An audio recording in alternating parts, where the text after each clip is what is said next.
Hello, hello, hello. Assalamu alaikum. Jianu, Pakhair Ragale, Ni Hao, Chune Shumme, Washmale, Ohio Gonzaimas, Guten Morgen, Hola, Bonjour, Previous, Hale Shama Chatore, Alan Vasalan Marhaba, and a very amazing good morning to everybody who's tuned into PTV World and are watching World this morning on Thursday over here in Islamabad with the weather superb alongside Shiza Hashmi and Shazad Khan. Hello Shiza, how are you today? I am good. How are you on a rainy day? I'm not really perfect because of the fact that, and you know, this is why I've actually brought in a public service message too as well. But to get started, ladies and gentlemen, because day before yesterday, what happened that it was quite hot outside, and I had to be there because there was somebody who was very sick and ill as well, so I was there.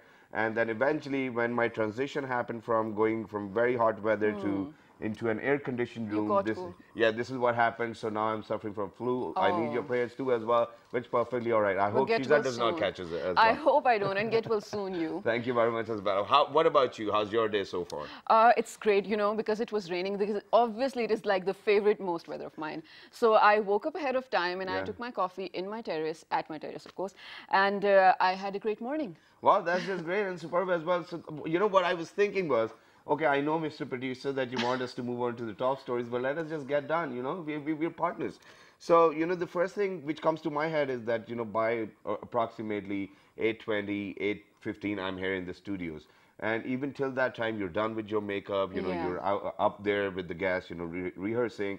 So what time do you really get up at? Oh, I get up at like 6:15-ish. Oh my God. I know, it's so bad. That's just early. But ladies and gentlemen, let's take a look at the top stories. And today, you know, I'm so happy about this show. I'm so excited because it's all about achievements, what we have achieved. And, you know, I feel like a proud Pakistani Same, today. so proud. That is great. Let's take a look. Good morning.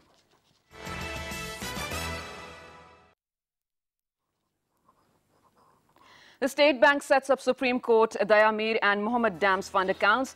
Donations can be deposited in all banks, including the State Bank and National Bank's branches. And since the armed forces have actually played their role as well, they've given their donations, so I think all the politicians or the bureaucrats, Chief Justice has done as well. You know, everybody needs to step up in the game as well because it's all about Pakistan. Exactly.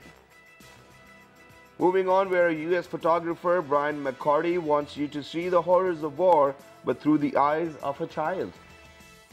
Why, man? I don't even want to see. It will be it's good to raise awareness. That's a super match as well. Indeed. All right, but now, ladies and gentlemen, to get started with the show, we have another news update. You want to see the visual because this is what makes me happy. Yesterday, we, you know, came up with this news as well. You know, it was all over the television as well, and it makes me proud. Let's go. Let's take a look at what we're talking about. So, ladies and gentlemen, on the 9th of July, Pakistan has successfully launched 2 satellites on board Chinese Long March LM-2C vehicle. The first is a remote sensing satellite, PRSS-1, and second is a satellite developed by Suparco, POC TES-1A, from concept till launch.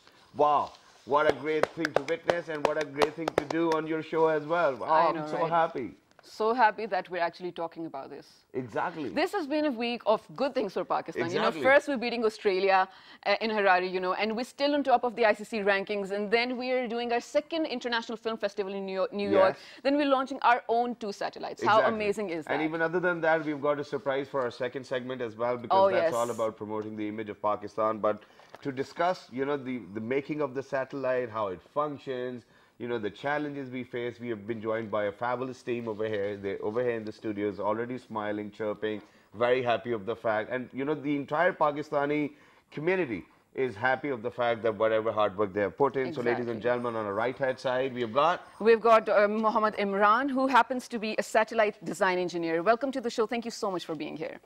Next to Mohammed Imran, we have Dr. Imtinan Qazi, who happens to be satellite remote sensing expert. Is that right? Thank you so much for joining us. Thank you. And then we have, on our request, Aisha Javed Akbar. Did I take the name right? Yes. Who happens to be a scientist. Thank you so much for being here. So you know, at such a young age, doing such amazing wonders within Pakistan and for Pakistan, how do you guys feel? Let's start from here. Yeah. Bismillahirrahmanirrahim. First of all, I'm grateful to the management of PTV World for giving us this opportunity to appear in this program. It's our pleasure. And I think it's a pride and a matter of great satisfaction for all of us that Pakistan has launched 2 of its remote sensing satellites. So it's a moment of joy, it's a moment of great pride for all of us because we have achieved a major milestone in our national space program. Of course. All right, but to get started, tell us about, because, you know, if we were space engineers, Yeah. we wouldn't be here, right? So tell us about space technology, you know, how does it really work? And, you know, what are these satellites which we just launched? So first of all, I'll give a brief about these two satellites. Yeah, sure. We have launched two remote sensing satellites. First name is Pakistan Remote Sensing Satellite that has been designed and developed in joint collaboration with our neighboring country, China. Okay. And the purpose is to immediately meet the needs of the country in the remote sensing field. The second one, Pakistan Technology Evaluation Satellite, that has been indigenously developed by our scientists and engineers from concept till launch. So it's also a remote sensing satellite, and this is a great pride for all of us that we have achieved this major milestone by developing PAKTIS 1A. Well, this is great. Congratulations to you, the team, and to all of us, you know. Exactly, and you know, this is why. So, ladies and gentlemen, you know, I've given my verdict that, you know, if we were space engineers, we wouldn't be here. So yesterday when I was preparing for the show, I thought, okay, you know, I can look for the definition, but then I was like, what's the point? Because you're going to have the experts right in front of you. So, Dr. Imtanan, tell us, what are the usages of remote sensing? What is remote sensing? Bismillah ar-Rahman. First of all, I'd like to individually thank you for having us here. And let's be very honest, even being satellite remote sensing expert or space engineers, we would very much like to be here when we have achieved something. It's a nice feeling. Coming to satellite remote sensing, yes, satellite remote sensing is the science of collecting data from Earth and its atmosphere through satellites, which are placed at certain height of the orbits. And it has a very vast set of applications across the canvas of socio-economic development and for any country and nation, directly to the people and to the governments as well. It has applications in agriculture sector, in environment, in disaster mitigation and management, and in other various sectors for forestry and etc., particularly natural resource management, water resource management, and a lot of others as well. But how is it going to be helpful for common people? Satellite technology in general is changing common people's lives since last 3-4 decades. You take satellite navigation, wherever you go, you have that small thing in your hand, at your palms, and you are navigated to your destinations very effortlessly and seamlessly. Then you have satellite communications for internet and TV broadcast. We are being broadcasted right now through satellites. Wow, this is where satellite technology comes in. And we have to pay quite a lot of dollars to actually go through that as well. If you're going through Sparks at 1 hour, which is Pakistan satellite, I hope these dollars are lesser on the side. So now that's some promotion. So Ms. Aisha, since you happen to know a lot about the operations of a satellite, what happens to a satellite when it is in space but it's done with its mission? Before specifically speaking on the topic, I'll first like to congratulate everybody, every single Pakistani, because it's our national achievement. Of course. Whatever, since we have been through that process, we are part of the team, it's still giving me goosebumps. I feel so proud being part of it through all those years. Let me just give a message to our nation, to our youth specifically, that whatever little we achieve, it is our achievement. It is a single step forward to a long way to go. There were many, since I have to talk about that, those challenges.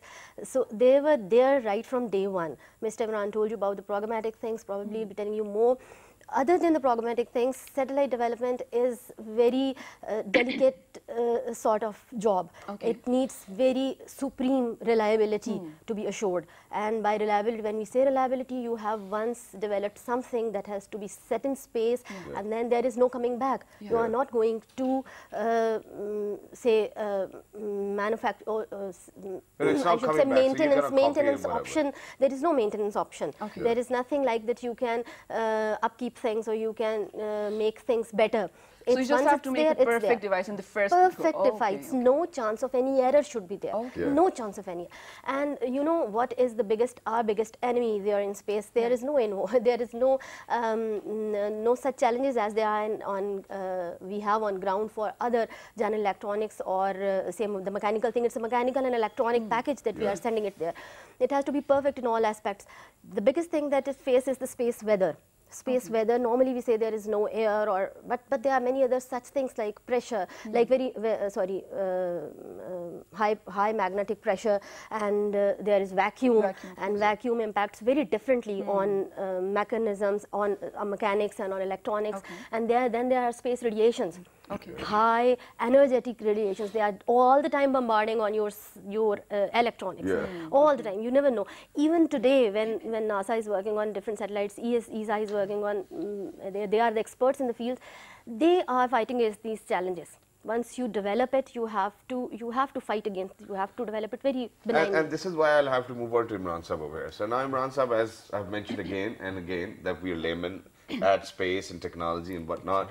So, but while I was watching all of these videos, of the launch and whatnot, and while it was in the testing mode as well, why do you think all of these things are just like square in shape and then they open up a radar or something of that sort and that's it? Since you are about design and development, so tell us, why the same design always? Yeah, the main thing is what you see, it's a square shape, what you have just, it's a cuboid shape or depending upon the mission. So solar panels have to be deployed once the satellite is launched and separated from the launch vehicle. Okay. So if you deploy the solar panels on the ground, it will be, the volume will be much big and it will not be able to put in the launch vehicle. Yeah. So this is the one thing. And secondly, we cannot deploy the solar panels on ground because when the launch vehicle is launched from Earth, there is a very huge magnitude of vibration. Yeah. So this is the main reason that satellite, all the satellites, whether it's a communication satellite, it's a remote sensing satellite, all these have the stored solar panels, mean they are in the position, not deployed. Okay, so let's talk about the equipment and availability of resources. Does Pakistan have all that? And are you on to some future endeavors as well in terms of satellite designing and development? Yeah, this is a very good question because this was a very challenging mission for all of us because whenever you accomplish any mission first time, you face with multiple challenges. Yeah. So the first challenge was the acquisition of technology, and definitely another important challenge was the time because our scientists and engineers, they work day and night to complete the mission on time. And another thing which I want to mention in this regard is the satellite itself is a very complex type of a thing because you have thousands of components, they are integrated, and like Aisha said, that there is no chance or margin for error. So everything has to work perfectly. Right. Exactly. So designing of a satellite is itself big challenge. Okay. And the good thing is that our engineers, they work day and night, they sorted out the things, and they managed to have a successful mission. So it's like a wedding log as well, that everything needs to be in Perfect. place. Everything It's a gamble. it needs to work well. But since we were talking about development and design over here, and since you spoke about the challenges as well, so I'm very keen to know that all of those parts which you put together to make a satellite, were they all manufactured within Pakistan, or we had to seek help from other partners? So the important Because when thing we use the word indigenously, that's what comes to the head. Exactly. Indigenous mean all the design work was here, development part was in Pakistan, all the testing was done here, integration was, because testing is very important. So all these phases, because first of all we start from the concept, then we have a preliminary design. After the design, we have different models of a development in order to know whether the satellite will work properly or not. So design, development, assembly, integration, testing, all these things were done indigenously in Pakistan. Wow, so these are the all major milestones. But that's brilliant, right? Yeah, That's it's amazing. just great. It's amazing. But Dr. Imtanan, since this is what we hear all on the TV and in the print media, that by 2025 we won't be having water over here in Pakistan. I was going to ask the same thing. If you still want to ask, you can go ahead. No, it's okay, go ahead. All right, so now what happens is that I just got to know that remote sensing can actually help us with the water resources and quite a lot of other things. How does it work? Okay. Yes, satellite remote sensing is very helpful in various domains, as I mentioned earlier. Specifically talking to the water resource management. At different tiers of water resource management, starting from the planning to the monitoring, execution of the projects and management and water outflows, everything can be supported and is supported in Pakistan. For example, identification of suitable sites for water reservoirs, snow melts, river runoff modeling, precipitations, everything can be judged by that. For example, Saparco has been working in these domains for quite some time now and has contributed significant things. We have mapped and managed all of the glaciers in Pakistan, which are more than 6,000 now. and we have published a first time that inventory has been made in Pakistan. We have identified certain suitable small dam sites in Pakistan with certain public sector departments. We have developed some really good databases of the irrigation networks in Pakistan. Wow. We have been supporting, very specifically talking about the Amir Bhasha, which is a very hot project for Pakistan in coming years. We have contributed with the government of Pakistan to acquire the land which has to be acquired for the Amir Bhasha effortlessly and transparently. Wow. We developed, rightly based on satellite remote sensing and GIS technologies, we developed a system which helped us acquire that land very transparently, and a lot of national exchequer was saved due to that transparency. So coming to the other fields, for example, in agriculture, generally speaking, you can use satellite remote sensing for estimation of crops very accurately. Spargo has been doing that since a decade now in Pakistan and for other countries as well. Then coming to the disaster mitigation and supports, ever since the earthquake of 2005, Spargo has been providing support to all the government agencies like disaster management authorities at the national level and the provincial levels as well. We have been there right on the spot with our information, with our space-based information for every disaster. Then coming to the, for example, environment, we have been monitoring the environment from the smog to all the environmental conditions on the coastal lines and on the ground, everything. We have been working with the government departments. Then coming to the to other GIS for urban planning and other things, we have been using satellite remote sensing techniques very accurately. So that makes us proud, and launch of these two satellites will definitely enhance our capacity while having our own data sets for all these applications and much more to come in the years. Wow. So that's brilliant. That's brilliant. Ms. Aisha, before wrapping up quickly, when you launch a satellite into space, if God forbid, for some reason, it does not work as it's expected to, is that the end to it? I mean, is there a backup of that as well? There are ways actually where sometimes we make the corrections. Do we have baby satellites, you know? No, we do not have baby satellites. Actually, either it has to work or it has to be burned out. That has to be destroyed somehow. We either destroy it, we either say burn out in space, or we send it to some orbit. There is a sort of orbit in space we call graveyard orbit. And the satellites we get out of function, which get out of function and are not properly working, they are thrown there. That's why we are. So they're just there then. They are just there then, but we are again every satellite manufacturing agency is facing that problem because of that junk. Because it's another hazard that against which you have to. So what's the life expectancy of a satellite which is within the orbit and functioning? Different sorts of satellites are designed for different life times, and those batteries, those designs, they actually have to meet that life. For example, our first satellite that was experimental, that was just to last there for only few months, and that it did. But the one that was experimental satellite. So this satellite, PapaXat 1R, has 15 years of life, so 6 to 7 years of lifetime. The second one has 15. This so generally the satellites function for those time for that lifetime for which they are prepared. And can accidents occur in the orbit? For example, one satellite collides with another one, or something of that sort? Really, that happens? There might occur, but that is not that frequent, obviously, because now, particularly that there is more probability to occur in geostationary orbit, because that is a single orbit, and there are hundreds of satellites in that single orbit, and the degrees distance at degree distance level they are lying there. But this is what expertise is. This is what perfection is. Just for my own interest in that is, what kind of satellite traffic do we expect in an orbit like this, where PRSS-1 and POCTES-1 was actually? These are low Earth orbits. Actually, there are many of them are there, different heights from us. So there is not such chance. So it's not there are not many satellites roaming around at this point of time. Okay, well, I want to come back to Dr. Imtinan over here, and now what I want to know is, since you told us about what remote sensing is and how useful it's going to be, and then you are in collaboration with all the agencies who actually put forward the data and the figures. But now in this day and age, you know, everybody's got a cell phone, we can download the applications and we can do it all by ourselves.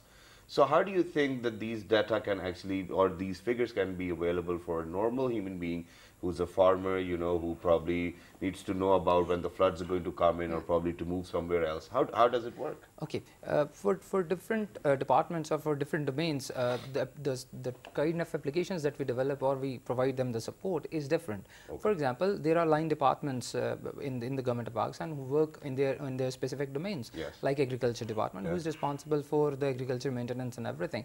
And production and yield improvements. But we can support them with the satellite remote sensing in estimation, in correct estimation of the crops, in crop calendaring, in better crop management, and telling them where to sow what and where they can get But more does it yield come and down to production. an individual? Yes, Individual yes, like me, it for comes. example, I want to know about disaster management. Or, you know, I'm coming to that Yeah. point. For every domain, we have these online solutions available. Yeah. Sparko has made online solutions available for the nation so that they can know that all the stats and everything, all the data is available, all the analysis. And the information that we extract from the data is also available for the common man, be it the farmer, be it the anybody. In the, for example, I'll quote the example of agriculture and disaster again. Yeah. We have a crop information portal developed for the crop statistics in Pakistan. That is an online thing available.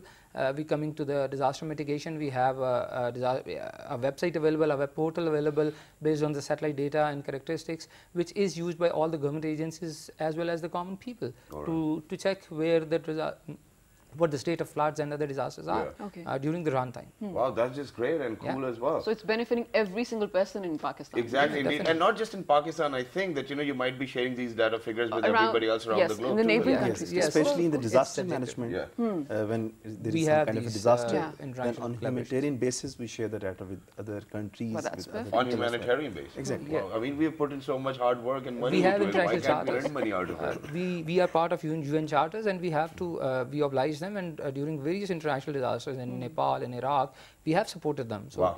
That's You, is how it you works. sell actually honor. You do not sell everything for the money. Thank you very much. Thank you very much for being over here. Thank you very much for making us proud. Thank you Thank you very so much much. Thank you for very much. making me feel like that, you know, it's always good to be in Pakistan. Thank you Exactly. very much. Thank you And very much. one last thing, I'm sorry, that is that, you know, by what time, you know, in next few decades, do you think that Pakistan will be able to launch where, you know, probably we'll be stepping on the moon too as well? Do you think that we are going to see a day of that side? We have a very rigorous national space program. Yeah. And inshallah, this is just the beginning, Okay. and a lot more has to come. Inshallah. in the coming years. Very nice. Thank you very much for that. Thank you very much. But with that, ladies and gentlemen, we'll have to go for a short break. Please make sure that you write to us if you want to know about anything what Sparko did as well. Good morning. We're going for a short break. Don't go anywhere. And when you guys are going to come back, we'll be talking about... About something so exciting. Stay tuned to find out. Wow, let's do it.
Welcome back. You're watching World this morning, and we're having an amazing morning. First, because of the weather. Second, because of all the achievements that Pakistan is making. And third, because somebody's tripping over here in the studio. So somebody yes, just fell. you heard I hope that. you're all right.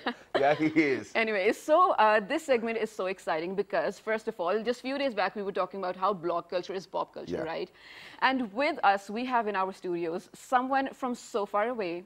We have Miss Eva, who has joined us to talk about blogging in documentaries, actually, that she's making about Pakistan and the beauty of Pakistan. And she is so excited to show it to the world. Welcome to the show. Thank you so much for being here. Thank you so much for having me. Hello, how are you? Thank you very much once again for joining us. But, you know, before we get into any type of conversation, why you're here and what you're doing, we've got a small travelogue which was actually being made by Eva as well. Go ahead, take a look at that first. And then when you guys are going to come back, we'll let you know why is she so interested in Pakistan other than China, India, Nepal, and all the places you've been to. Go ahead, take a look.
All right, ladies and gentlemen, and this is a question to be asked that, you know, she left London 6 months ago. She went to China, Nepal, and elsewhere around the world as well. But then for the very first time when she came down to Pakistan, she went to Hunza, she went to Lahore. She, you know, captured it all with her lens as well. But then what actually pushed her to come back again to Pakistan for a longer period of time? So Eva, yeah, the second time it is in Pakistan. Why? Why do you think that, what do you think Pakistan has what China, India, Nepal does not? Pakistan is simply irresistible. So I came here actually as my second destination on my big worldwide journey. Okay. And then I went to India, I went to Vietnam, China, Mongolia, and I just couldn't stop thinking about it. There was nothing that compared to the Pakistani hospitality, to the beauty of the landscape, to the food, obviously. Really nothing. I didn't find this sort of richness of culture. The spices don't bother you? Oh, I love spices. Really? Oh, the spicier, the better. Okay, so but like you were living in London with a perfectly fine life. And then all of a sudden you decided to leave everything behind, leave back a normal life and start a journey that you wanted to. You're so passionate about it. Is it really worth it? Is it hectic? Is it fun? Tell us about it. Every day is different, and that's what I really love about it. So when you pursue this kind of lifestyle, obviously you drop your routine. You forget about it. You start traveling, and every single day you meet new people. You're in a different place every single day, which is extremely exciting, I have to say. So I don't regret it. I'm so happy about this choice I made. That's so good for you. Well, that's just great. So let's go back in time when it was your first ever trip to Hunza. Who told you about Hunza, first of all? Who told you about Pakistan, that this is a place to visit? And then who figured it out that, okay, you know, you need to go to Lahore, you need to go to Hunza, or probably Kailash, or wherever you went. Which places did you go to? Sure. So I had a friend who has been living here for a little while. She's an expat. And when she heard about my plan to travel, she said, oh, you must come to Pakistan. It's so beautiful here. Yeah. And I just thought, Pakistan, I don't know. I don't know anything about this place. All I sort of pictured was a completely wrong idea, the one that was given to me by Western media, really. I think Pakistan is very badly understood outside of the country. So what I pictured were sort of desert landscapes, sand and dust everywhere, camels. And she said, no, it's completely different. So I came here and she said, go up to Hunza, try out our mountains, which is exactly what I did. And what I found just defied everything I previously believed about Pakistan. the lush greenery, the rivers, the valleys. You know, the valleys in Pakistan are at the altitude that our Polish mountains have their summits. Really? So it was absolutely incredible, and I couldn't help but fall in love with it. Now, you speaking so beautifully about it makes me want to go to Hunza. Yes, and you know, this is what I was about to say as well, that we as Pakistanis, I have never ever been to Hunza, and you know what a bad luck it is. So I think I'll probably be asking for a 5-day leave too as well from my boss. So if you're listening, okay, we'll please take make turns. sure. Yeah, we can do that. But you know, from your own eyes, what's one of those things which actually pushed you to come back to Pakistan and explore a bit more? Sure, I saw Pakistan as an unexplored opportunity for blogging and for vlogging. As far as I've seen, there has been not much coverage of Pakistan as a whole. Well, there have been some small 1-minute documentaries or something, but Exactly. nothing in detail, you're right. Absolutely. So, you know, singular vlogs here and there, singular pictures from travelers, but nothing truly comprehensive. And there's a ton of vlogs out there on China, on Vietnam, all of these other places. So I thought, you know, this beautiful place, why is nobody talking about it? Why is nobody screaming about its beauty? So that's kind of why I decided to come back, because I just see that there's a huge untapped potential here, and I would love to help promote tourism in Pakistan. But that's great. Thank you so much for being here again. So what's next? Where are you going to next? And when? Sure, I'm going to SWAT next. Okay. So it's a new area for me. I'm really excited. It is very nice. Yeah, I've heard. And also Chitral, hopefully very soon. And to be honest, I'm planning a pretty big journey around Pakistan. Hopefully that will happen in the next few months. Tell us about that. What do you mean by big journey? Which cities are you visiting? Where are you going? So everybody's been inviting me to Karachi, to Peshawar, to Lahore again. So I obviously need to visit all of those cities. Well, that's just great. Okay, now here's the difficult part. So when you want to travel the world, all you have to do is they probably put in like 5 or 6 years of hard work into it, save quite a lot of money, and then set on a voyage which is not ending anytime sooner. So how did you plan all of this as well, that you know, okay, if this is what I wanted to do, so there's quite a lot of hard work, you know, of years and then savings and whatnot. How did you do? How was it for you? Yeah, it was a lot of saving, but I was always passionate about travel, so I always knew that this is something I would want to do at some point in my life. So I was very motivated to make sure that I had saved up and that I could go. And then in terms of, well, I had to teach myself all of this. I had to teach myself how to take photos, teach myself how to edit video. So I did that on my own through YouTube tutorials earlier this year. So I just sat there for hours on end every single day. And I was like, oh, how do I do this? How do I edit this little part? And that's kind of how it started. So I was really very passionate about this opportunity. Well, that's great. So have you made any friends in Pakistan? Too many. Never too many friends, but so many friendly people here. I think that's why I love it so much. Well, that's just great. But okay, now let's just come down to the Pakistani cuisine, because we've got a variety to share as well. And most of the time, because this is not the answer I'm expecting, because most of the times whenever we have guests from abroad and you know they're talking about Pakistan, all they come down to is biryani. So please, we're not talking about biryani today. We know Pakistanis love it as well, and people from across the globe as well love it. But talking about Pakistani cuisine, what have you loved the most, and what do you think you're never ever going to eat again? Mango. Mango. Wow. Wow, we've got the best mangoes. I know that. I know. Absolutely. Mango has been an absolute favorite treat here. And everybody's been tempting me to go for meetups with mangoes. They're like, oh, come on, we've got the best mangoes from Multan.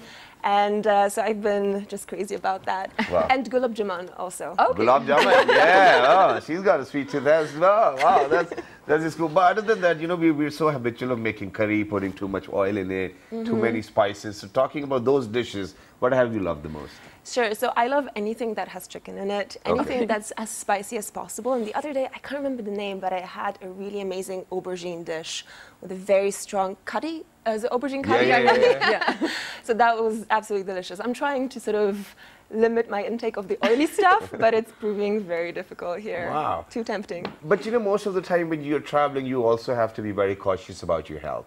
And whenever I'm traveling, you know, the only fear I have, I think this is a phobia I have, that I just don't want to fall sick, because it takes away all the joy. Exactly. And then you're just on the bed and you don't know what to do. So how do you keep yourself fit as well? Where do you know that, you know, okay, this is the discipline I have to maintain, this is what I can eat, this is the water I can drink? Because people do specify, even in today's time, whenever my nephew or anybody is flying from abroad, they're like, oh, I need mineral water, I cannot have the normal water, you know, and all of these different things. So how do you cope up with them? I think it's an individual matter. I believe I happen to have a pretty strong stomach, so I can take quite a lot, luckily.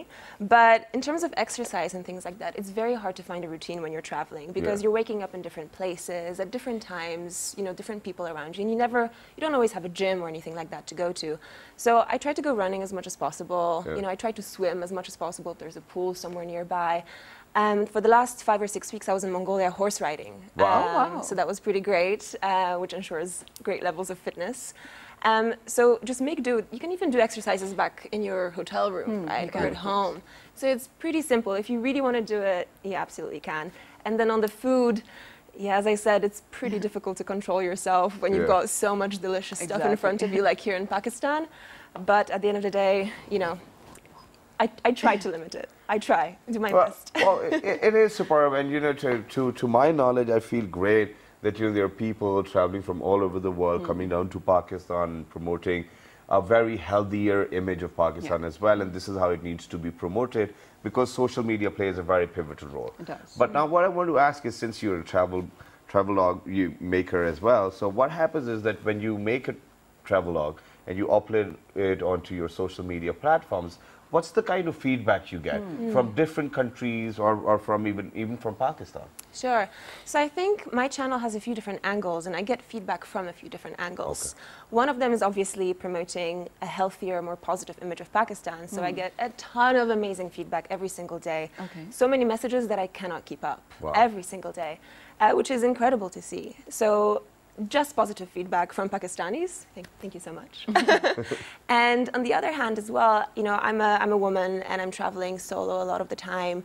I also create my blogs with the aim of promoting a more sustainable way of traveling. So I get a lot of really great feedback from that end as well. People saying, oh yeah, it's great that you created this Instagram story about not using as much plastic.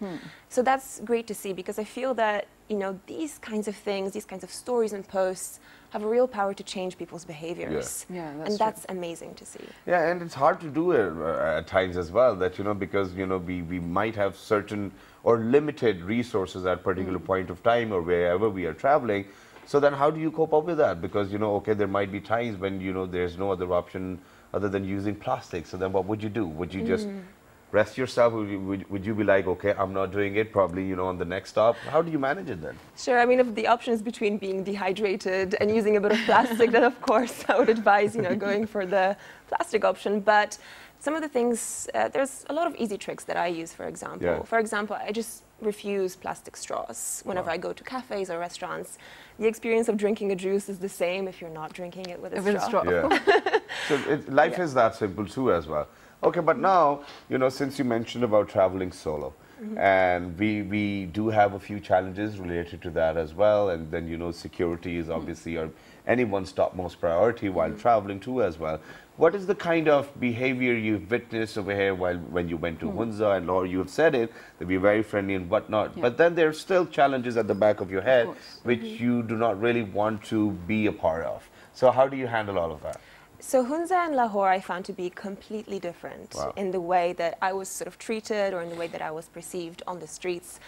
In Hunza, it seemed like there was nothing weird about me being there. You know, even when I was roaming around on my own at certain points, everybody was very welcoming, and it seems like a very, very open kind of place. It was really beautiful to see. In Lahore is very intense, as I'm sure you know. And there I did feel a little bit intimidated by all the attention I was getting, to put it mildly. But, you know, at the end of the day, it's a different culture, and I understand that it's not very common to see foreign girls walking around on their own in cities like that. So you have like a lot of following on YouTube and Instagram, and a lot of people look up to you and, you know, relate to you. Do you also get a lot of suggestions on where to go next and what to do and what they want you to try out, and do you follow them? Yes, a few weeks ago when I knew that I was coming back to Pakistan, I asked people for recommendations on where to go. And what I received were hundreds of places, hundreds of amazing suggestions. I put them all on a Google map and sort of planned my next journeys from there. Okay, So wow. that's where I get a lot of inspiration from my upcoming travels as well. Well, that's cool. But now over here in Pakistan, you know, we're very culturally rich as well. After every 50 to 60 kilometers, there's a change of language and then different traditions. Have you ever been to a wedding over here in Pakistan so far? Have you? Not yet, but that is one of my ultimate travel dreams. You'll love it. What other things have you witnessed in terms of culture when we talk about culture? What other things have you, any festivals you've been to or anything of that sort? Absolutely. So up in Hunza, you know, I saw some of the most amazing cultural monuments, historic places, Belted Fort, Alted Fort, absolutely gorgeous. I also got a chance to take part in a carpet weaving sort of, no, it wasn't an official workshop. The one which we do manually? Yes, Wow. absolutely. Okay. So I went to this tiny little studio up in Hunza where a group of ladies who ran it offered me chai. We spent about 3 hours there in the end, just sort of chatting, me showing them pictures, and them showing me the sort of way of making, of weaving these amazing pieces of art. Wow. Wow. So that was incredible to witness. They also dressed me up in traditional clothes, so that was really yeah, fun. this is what I was about to ask, that, you know, when you're traveling, you're actually even buying quite a lot of stuff which is very relatable to your journey. So, so what kind of shopping are you into? Because I can literally see that you're still wearing a kameez as well. It's a part of our tradition and culture too. So how do you get your hands onto things which are very relatable to your trip? Absolutely. I ask my friends, for example, for suggestions here. Yeah. So I'd rather get, you know, tiny little trinkets from markets and things like that, things that are really meaningful. But I'm also very, I'm into just having a couple of things, not buying too much, but a couple of things that really have a deeper meaning. That can remind you of all the memories that you've made here. Absolutely. So I think this question that I'm going to ask you, a lot of people are waiting for this. Have you learned Urdu? Mera naam Eva hai. Oh, wow. Wow. Thank God you never Impressive. said thoda thoda. Yeah, because a lot of people, you know, that's what they say, thoda thoda. Yeah, Easy to learn. But it's perfect. And, you know, it was great to have you over here on the show too as well. It was lovely. We wish you best of luck for your future endeavors. And if there's anything you want to say to the world out there, you know, for all those people who might have been dreaming about traveling the world for so long but are still not able, go ahead, look into the camera, talk to them.